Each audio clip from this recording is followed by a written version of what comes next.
Салам достор, биздин каналга жазылыңыздар. Башкалар көрсөтпөгөндү биз көрсөтөбүз. Айтай эланайындар, ешкимдин башына салбасын. Бийликтин колунан баладан ажырадым, бийликтин колунан ажырадым. Тапканы талас болуп, жабыркасын көрсүн.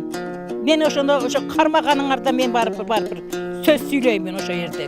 Дүйнөгө маскара кыламын бул жерде келип айткандачы. Айнанайындар, эми ушул жерден келип, террористтерден өлбөй, душмандан өлбөй, өзүбүздүн президент деген болуп, 6 жыл президент болуп, элдин акчасын жеп жүрүп, элдин кууратып, ушундай карызга толтургандан кийин акча менен Атамбаевдин колунан менин балам ажал тапты.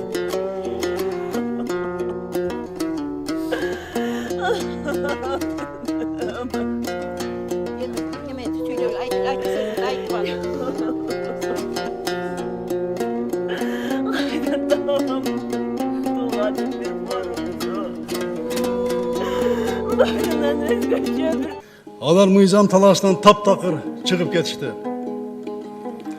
Тилекке каршы бир канча адам жаракат алып, укук коргоо органынын бир кызматкери атылган октон каза болду. Кыршында болгон жигитибиздин өмүрү бийликтен дагы, байлыктан дагы, ар кандай саясий дымактан кымбат турат.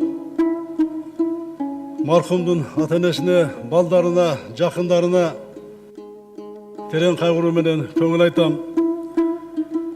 Кече эле 2 августта энеси Өктөм Мамаева менен мекендештик форумунда бирге чогуу болдук эле.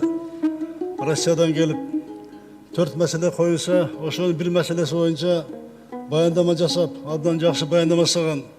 Ошол биздин мекендешибиздин уулу экен, уулу.